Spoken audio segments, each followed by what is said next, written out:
Hi, and welcome to my channel. I'm Z. Come wine with me. Today, I'm doing a review of Married at First Sight, season 14, episode 5, titled It's Not a Sure Thing. And we'll comment as I watch along. So far, we are in Puerto Rico with all of the couples, and they are waking up at their first day in Puerto Rico. So far, very first day, everyone wakes up. You have Lindsey and Mark, train wreck.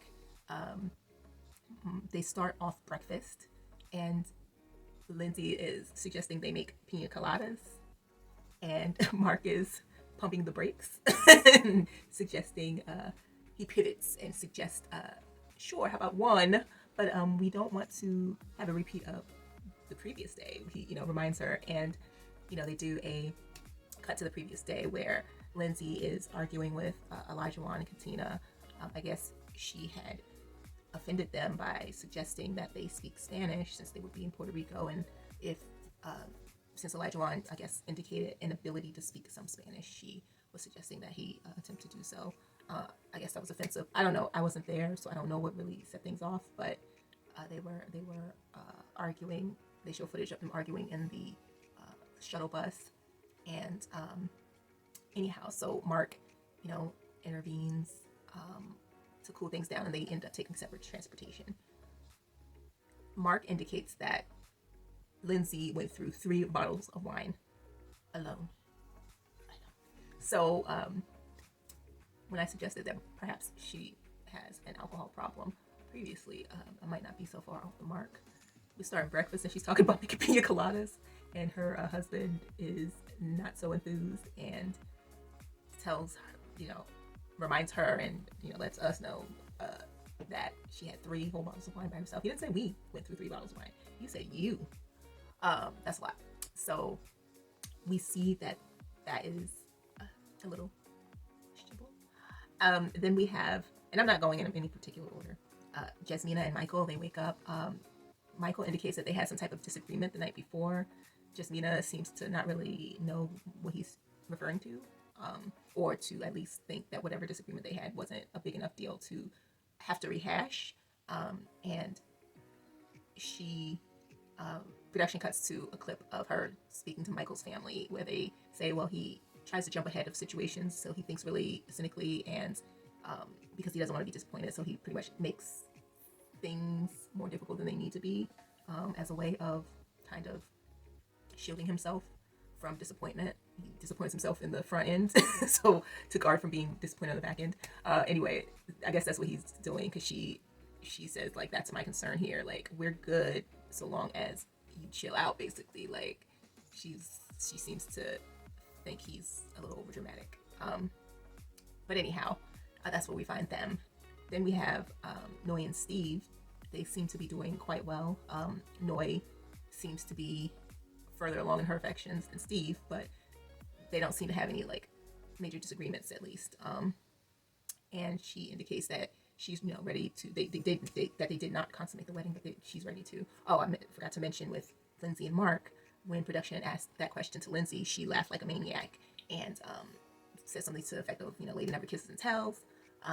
But we get the sense that they consummated their marriage, which, what I say about jumping in feet first, like, that, I don't think that's a good idea. But anyhow, so I guess that occurred. And so for that to have potentially occurred, we're getting the sense that they did consummate the marriage. And for the first conversation they have at breakfast to be about Lindsey's drinking, problematic drinking, it's just, you would think that the mood would be a little more jovial.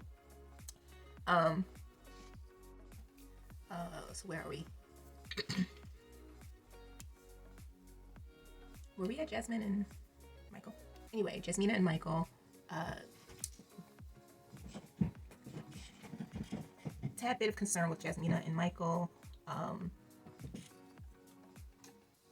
As I had indicated in my predictions video, there does seem to be a willingness to work on things. Michael really seems to want to make Jasmina happy, but in his zeal and effort to do that, he kind of comes at it from a negative angle.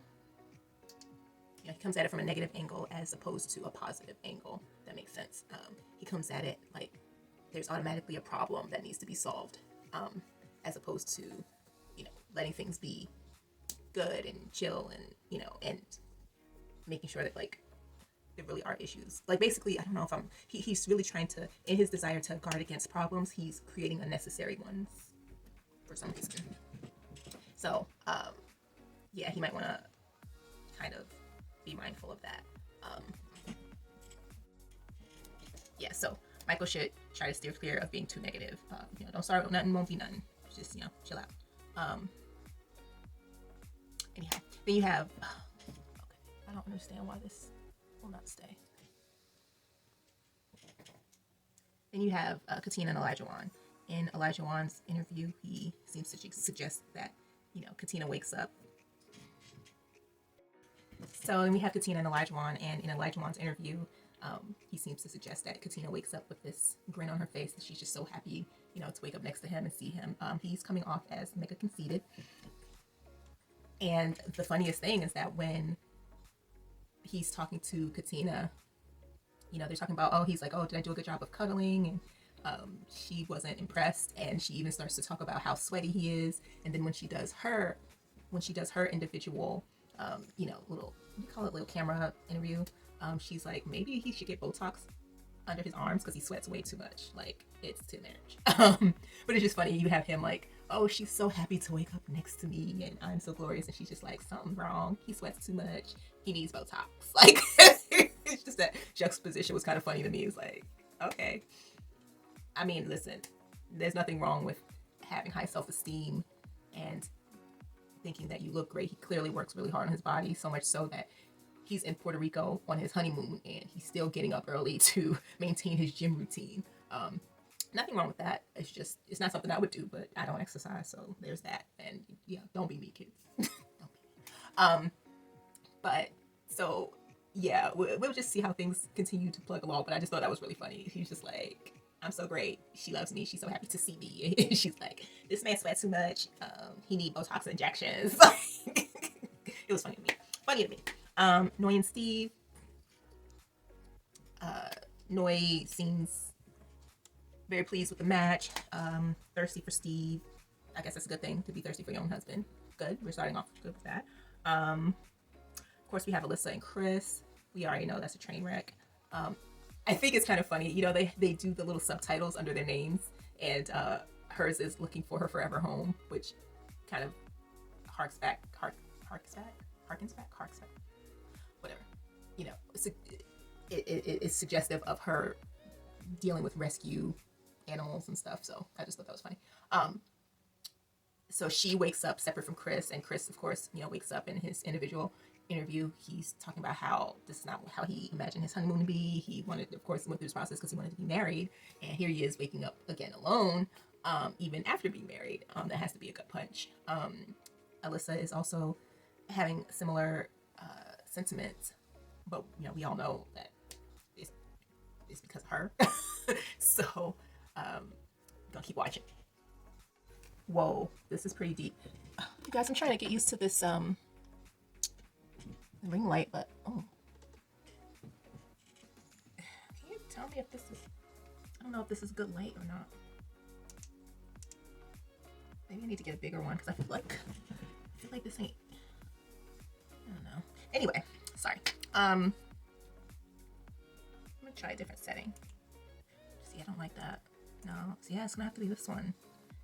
Yeah, I might have to get another one. I don't think I like this. Okay, sorry.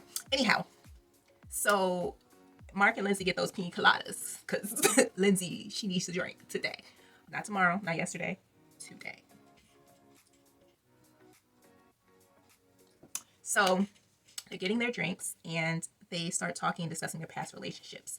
Apparently, Lindsey has a sordid history with many engineers. I don't, maybe that's her field. I don't recall. But she indicates that, they were cheaters and liars, and she says stealers, instead of thieves. That's fine. But then we get to Mark, and Mark talks about how he, in his past, had dealt with, I think he said his first love, who I guess began to have issues with alcoholism. y'all, why did they put these two together? Oof. And Lindsey reads him very well. I don't mean read in the colloquial sense. I mean, she does a great assessment in that he's a people pleaser, and she says something to the effect that she wants to make sure that he doesn't give to the wrong people. Baby, you is the wrong people, baby girl. But anyway, I thought that was really interesting because she seemed to give a solid assessment of what she's seeing about him so far, and yet, I mean, it's always easier, right, to assess someone else and not yourself. It's hard to be objective about yourself. That's why it's called subjective. It's a totally different word. You can't really be objective about yourself. So she just gives this great assessment, but doesn't make the connection that she's the very thing that he should not have in his life, because she could very well be a repeat of his first love. I just thought that was an interesting scene there. So definitely want to say something about that. We'll continue. So I guess one of the questions that they received from production was about whether or not they felt like they were falling in love with one another. I'm sorry, y'all, I'm gonna keep touching my hair until I just get used to filming and recognizing that it's just gonna be what it is. But anyway, so one of the questions was, do you think you're falling in love? And Noi was like, yes, I think I'm falling in love. And Steve is basically like, well, thank you for that sentiment. I appreciate it.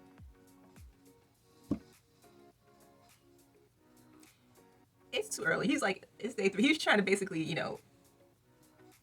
be realistic about the situation. It's like, it's day 3. Girl, I just met you. I mean, I like you. You cool, but falling in love.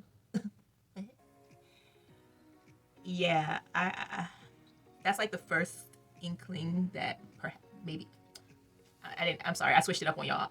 This is my little blanket. This is my winter blankie. I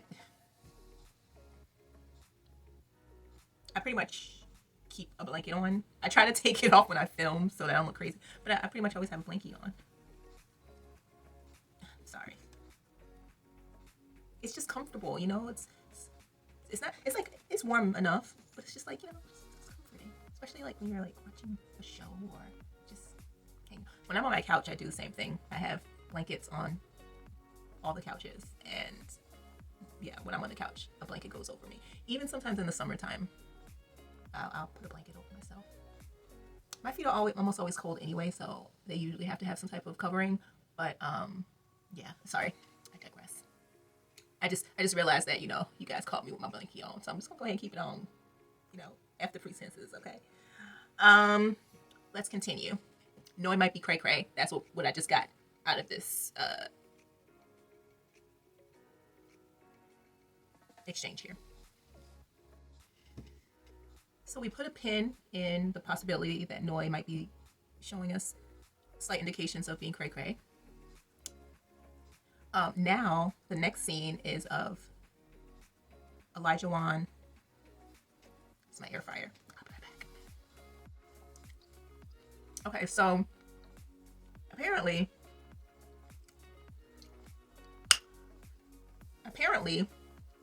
Elijah Wan dragged Katina to the gym on their honeymoon, and this man is being all extra at the gym like he's her trainer.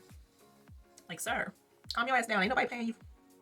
I mean, I don't know if they get paid for being on these episodes, but she did not ask for a training session. She is now your wife, and y'all are on vacation in Puerto Rico. She does not look like she's having fun, sir. I'm gonna need you to read the room. Elijah Wan is very much into himself. Yeah, so far, yeah. My initial impression of him is seeming to bear out. He's like being all like tough on her, like he's her trainer, and she's just like, she literally said in her, little confessional thing, like, if I was in my 20s, I would have cried. Like, she's just that unhappy. His perception of how great he is and that anyone should be happy to be with him, he's bearing out pretty much what I said in the last or in my first video about them, my impressions. Like, yeah, he's attractive, he can attract them, but his personality, he's a little too into himself. I'm a proponent of having self-esteem and confidence, but it's arrogance that he's displaying, and maybe it's a fine line, and he's over that line. If they say there's a fine line, he's over it. He found a way to be over it. He's very, very arrogant and very, very self-centered. Katina indicated that she would rather be by the pool, and she wanted to be by the pool, but in an effort to be flexible and get a sense of what it is, these couples are still getting to know one another, and I can see doing something the same, like, okay, this time I am willing to acquiesce just to get a sense of who you are, because they're still getting to know one another. That would have left a bad taste in my mouth as well, to be honest. It's one thing to show someone, hey, this is my element and I want to share this with you, but he was trying to impose it on her. And the reason we know that to be true is because he's like being rough, tough on her with the training, like, oh no, you gotta be serious, you have to be so serious, if you're not serious I'll take the ring off, and he might have done it in a sort of playful way, but it was like playful but I'm serious, type thing. No, boo, no, this ain't where it's at. This ain't it. All right, let's continue. Okay, so we've got a scene with Alyssa and Chris. Chris is really given an effort here. I appreciate his attempt to try. They go paddle boarding, and Alyssa is kind of, just being pretty dry. And Chris is not particularly good at paddle boating. He falls in the water. Paddle. Yeah, that's what's called, paddle boarding. Paddle boarding, not boating. Paddle boarding. But he falls in the water numerous times, gets right back up, and keeps trying. So that's impressive. I can appreciate someone who is not easily deterred after failure. So once they're done with that activity, they get a chance to talk. And Alyssa just says flat out, I'm not happy that the experts failed. Ma'am, this is the third day. Like, anyway, then she goes on to say that she saw a psychic. She went to go see a psychic, and the psychic told her that the man that she would fall in love with had very beautiful eyes and an eagle tattoo. Ma'am, why did you go through this process then, if you already had a predetermined notion of what your soulmate or whatever was going to look like? Why did you? That's very specific. An eagle tattoo? Like, why would you go through this process? Or why wouldn't you say, hey, if he doesn't have an eagle tattoo, I can't do it, so that they could be like, okay, they could shuffle you along and not choose you, because that's just ridiculous.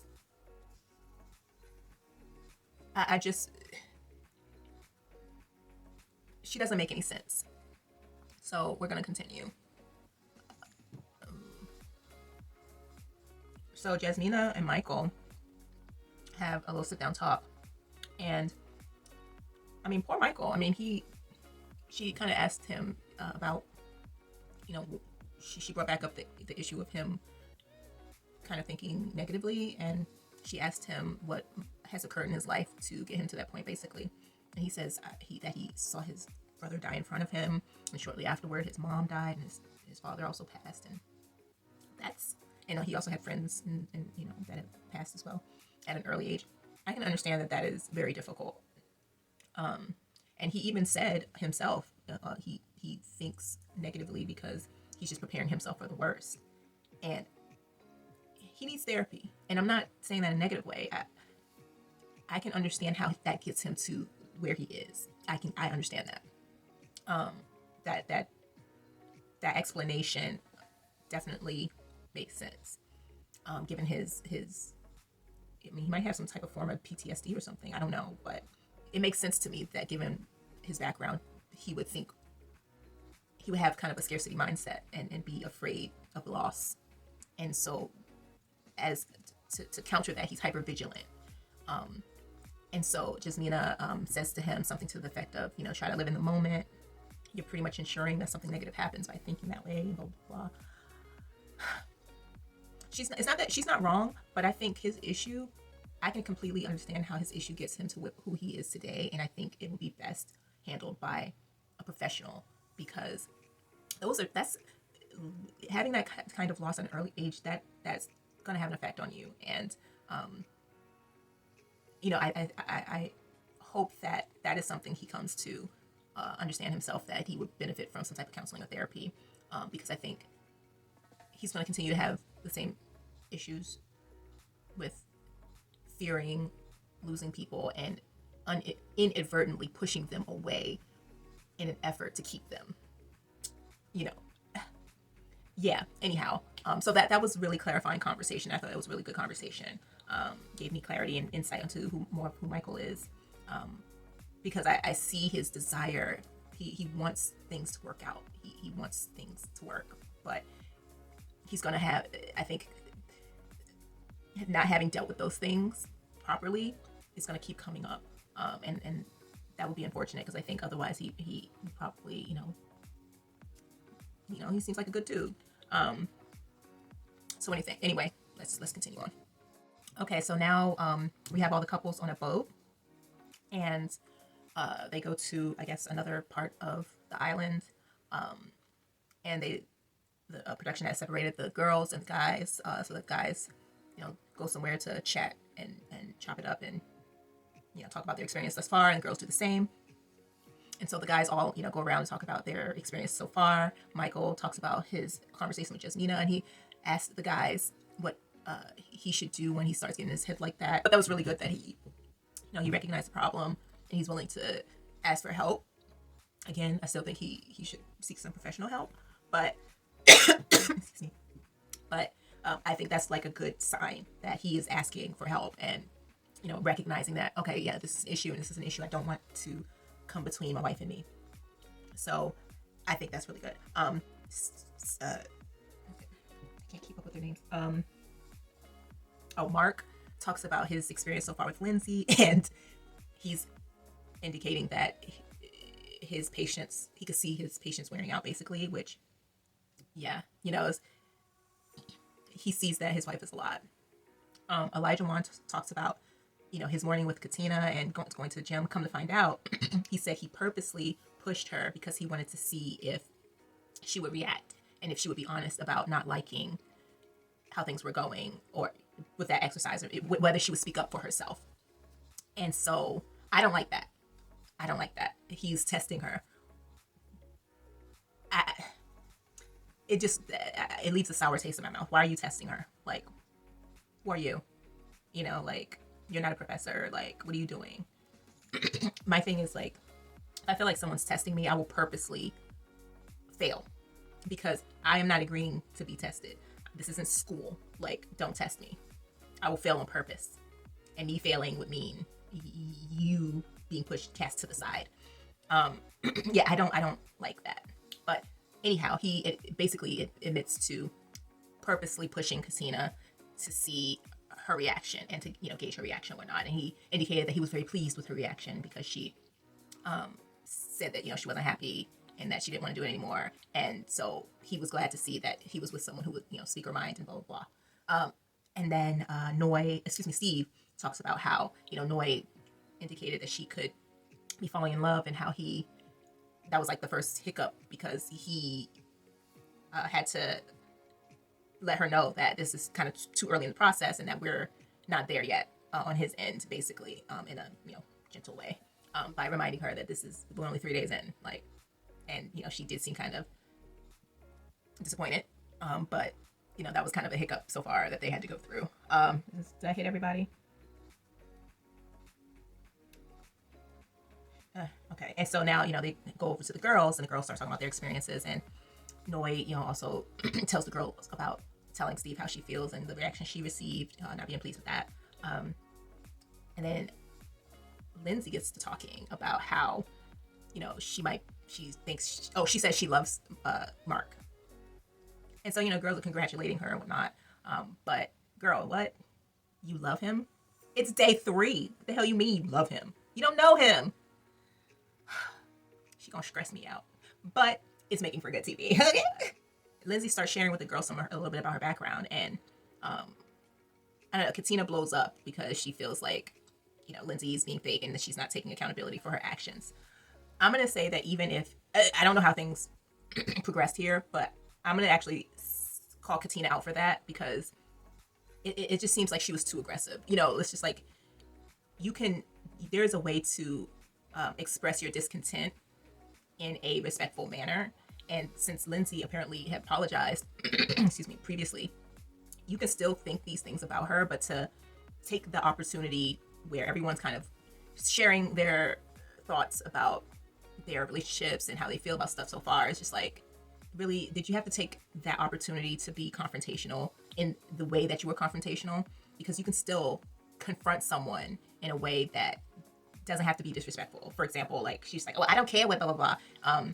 Like Lindsey says something about there's three sides to every story, and Katina's like, "I don't care about that saying blah blah." And it's just, to me, that's just unnecessarily nasty. Like I don't. That's not necessary. You can still feel that she's being manipulative, fake, phony, blah blah blah. But like, just the way you're going about it doesn't make you look good. Now you out here looking crazy. You know what I'm saying? So yeah, I don't approve of that. And I think that she's,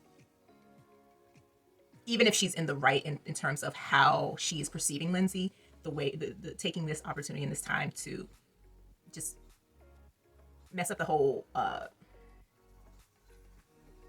don't know, party. I just thought it didn't need to happen. Let's continue. The ladies try to diffuse the situation. Katina walks away, goes into the water. Jasmina tries to explain to Lindsey that she's a good person, and she understands that Lindsey is a good person, but she's done things that aren't kosher, and she should. And she tries to explain why Katina is upset, and she explains that Katina's upset because she feels like, in Lindsey's explanation of why she was the way she was the other day, she wasn't taking accountability for. Basically, she's saying she was triggered, but I guess she was saying that her own actions are what precipitated the argument. Anyway, yeah. So anyhow, moving forward, Jasmina, we can see she's like the mom. I don't want to say the mom, but she tries to mediate, and she's the calming force in the group so far. So anyhow, then the couples all get back together on the boat so they can go back to wherever they're staying. And they start playing Never Have I Ever. You guys let me know in the comments below, on a scale from 1 to 10, 1 being not truthful, 10 being very truthful. On that scale, how truthful you think you would be in a game of Never Have I Ever with someone you've just married. I'm gonna go ahead and keep it gully. I'm about a 3, okay? I'm about a 3. They don't need to know everything. They don't need to know everything. I might keep a couple fingers up when I know they should be down. Maybe even down when they should be up. Whatever, however things are going. Whatever, based on the question.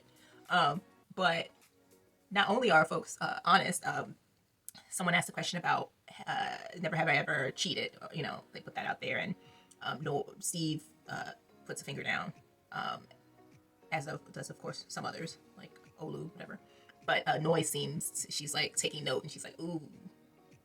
Noi would later reveal that she, in fact, did as well when she was in her 20s, but that wasn't revealed until later in the episode. Ooh, I have to ask about that. Then Elijah, he's very extroverted, and that's great, but he seems to be like that person who wants to be the center of attention all the time. And so he's like, he asked the question, or he gives the Never Have I Ever statement of, have you ever messed with someone in the same family? And he just, wanted to put it out there that he had been with a mother and a daughter. And he, like, knowingly been with a mother and a daughter. Separate times, not at the same time, but separate times. But it's just like the way he put it out there is just like, oh, this is like, I think in his mind, like, that's a notch in his belt, and that's like something kind of cool, but it's really not a good look. Everybody's like, oh boy, you should have kept that to yourself. But he's not reading the room. He's not reading the room. Yeah, he needs to read the room. And he also, shared that he had a threesome, which I don't think that's that big of a deal, in the sense that it's not that big of a deal, but like, I think the being with someone in the same family, in particular, the way in which he was with someone in the same family, is a ding at his character. It shows what type of person he is at his core. And you can say, yeah, they're putting that past behavior behind me, but the fact that you're not showing remorse, you're not saying, oh, that was a messed up situation. In fact, you're gleeful to share it. I don't know if you can tell. I don't really like this dude. He's giving me immature. He's giving me narcissistic. He's giving me, and I'm not a therapist or doctor. I'm using narcissistic colloquially, okay? So get over yourselves. You always have people, you cannot diagnose someone. Shut up. I don't like this guy. He's too arrogant and not self-aware, and that is a trait that I really, really dislike. Okay, we're gonna continue on. It's embarrassing. Are you not embarrassed? Listen, Elijah Wan is embarrassing. He goes on to ask, oh, if your partner offered a threesome, would you be down? Would you jump in? Everybody is a unanimous no. Even the woman sitting beside him, his wife. And he was like, well, if it offered, why wouldn't I say no? Sir, it's already been determined that this would not be offered. Why are you still talking? Why are you still talking? I'm embarrassed for Katina, honestly. Girl. Damn, Michael. Damn. I just got finished telling these people how you seemed like you was cool. And now we got Jasmine talking about how you claimed that she cut you off. They showed that she didn't cut you off. And you're demanding, apparently very aggressively demanding to be, to receive an apology for something that did not occur. Come on, man. We just had this conversation. Stop seeing danger and problems where there aren't any. Stop seeing problems where there aren't any. Okay? So yeah, these people about to wear me out already. It's only episode 5. All right. Okay, so sorry, I'm eating this chicken. It's good. We have Katina with Elijah Wan there at dinner. And he's talking about, she tells him what happened with Lindsey, and in his confessional, he's like, oh, I like that she's defending me and not just defending me because I'm there to, as a way of impressing me, like the fact that she's doing it when I'm not there, defending me, like, really, appreciative of, whatever. And he really thinks everything is about him. And he said something that gave me an impression also that his whole threesome thing, antics, were just that, antics. And again, he was testing to see what she would say. You can't keep doing that. But I mean, listen, they say if she liked it, I love it. But that's not anything I would want to be a part of. Right now, I don't think she knows that he's testing her. So there's that. But the fact that that's his mentality is just, to me, is very unhealthy. Now we are with Chris and Alyssa, and they're going to do, I think, a scuba activity. So we'll see how that goes. Called Snuba. It's snorkeling plus scuba diving. Whatever, child. This girl said, I will watch you do it. She don't want no parts of this man. Oh, I feel so bad for Chris. So he's going to do this couple's activity by himself. She's doing this man so dirty. Oh my gosh. Okay. Production's definitely pulling our legs with this, because ain't no way you got this many train wrecks on one show in one season. So this poor man, Chris, is out snubaing, whatever the fuck that is, by himself. And Alyssa said that she would watch him from the shore. She does not do that. She walks off and she is eating at the resort, I guess. Like, she's having a little snacky snack, crying in front of the camera about how she's being the nicest person, and that she's upset with her mom because her mom is telling her what I said in my previous video. Just go. Just participate. We ain't asking you to kiss the man. We ain't asking you to do nothing. Just do an activity. Damn. But the mom is basically saying to her, just try. Just go out there. Even if you're not attracted to him, you can still participate. Like, you came all this way just to sit around and mope. And now Alyssa's sitting up here crying, like, everyone's so happy except for me, and I'm just a nice person. I don't understand how you. This girl is a mess. I don't like her. She's gross. All right. Y'all. We had Lindsey and Mark. Okay, let me go back. So now all the couples are having dinner. I've already spoken about how Katina and Elijah Wan's dinner went.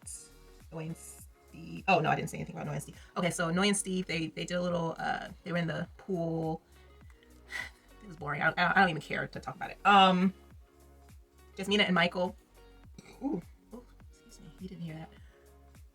Jasmina brings up the morning situation with Michael. Michael says, "Is there anything that you would like to see from your husband," or something like that, something to that effect? And she's like, "Yes, it's important that he know how to speak to me, and you were just mad disrespectful, and I ain't like it." And they go back and forth about the apology. She insisted that he was trying to get her to apologize in a particular way, and she felt like she couldn't apologize in that way because she did not feel that she had slighted him in that particular way, so she could only apologize for what she could apologize for, and that was how that he felt that way. I'm inclined to agree with Michael in the sense that when you say I'm sorry you feel that way, it's usually, a cop-out type of apology. For the most part, you can keep it. But at the same time, the person in the right, that is in the right in this particular matter, is Jasmina, and Michael doesn't know that. He thinks that she cut him off, and they did the clip, which of course they didn't see, but the viewer sees, where showing that he had finished speaking, and in that pause, she spoke. And if he intended to say something else, that was not clear because it seemed like he had completed his thoughts. So she spoke afterward. And he apologizes for, speaking to her in that manner, and, basically it won't happen again. And so he's like, are you cool? Are we cool? Is everything blown over? And she's just like, well, she's honest, like, no, I mean, I will accept your apology, but I'm not going to say that it's only going to be cool if it doesn't happen again, right? And I don't know if it's going to happen again. So it's only so cool in that it does not occur again, which I cannot completely understand. Now we get to Lindsey and Mark. Lindsey does not disappoint. While she may be disappointing, she does not disappoint in the drama arena for the show. So Mark is trying his best to relay that he kind of wants to take things a little slower, and he used the words not be too lovey-dovey and blah, blah, blah. See how jumping, all in the very beginning can get you caught up. So now he wants to pull back or whatever. And Lindsey holds those feet to the fire. She's like, oh, you won't pull back now? So that means you're not going to be farting in front of me no more? That means I ain't getting no more full frontal? That's what that means? That's what that means? Oh, okay. She's just going in. She was like, I mean, I'm either all in or I can pull all the way back, but you're going to have to take your own advice. So that means there's going to be some romance now, and you ain't going to be burning and farting all in front of me. That's what that means. Girl. You might be a drunk, but you was a funny one. We gonna continue. Girl, they back in their hotel. They arguing. The girls is fighting. Yo, Lindsey is getting in Mark's behind, and I'm here for it. I'm totally here for it. Katina and Elijah won after their dinner. They're back at the hotel, and he's got like rose petals everywhere, and like KD, her new initials, taking his last name. And, he's like, oh, she's my guardian angel, and blah, blah, blah. I'm just wondering, did he say I love you in her ear? Am I tripping? Or is that what he said? That's what it sounded like he had said.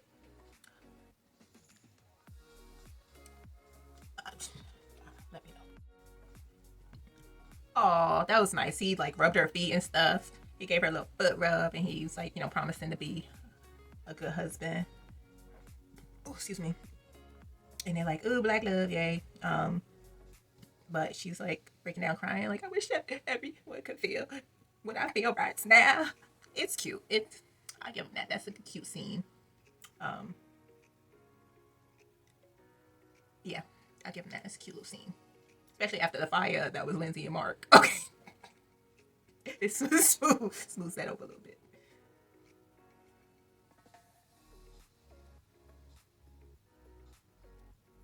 They're both all like teary-eyed. I mean, it's only day 3. I mean, it's cute, but dang, y'all. Calm down. Thanks for whining with me. Until next time. Bye.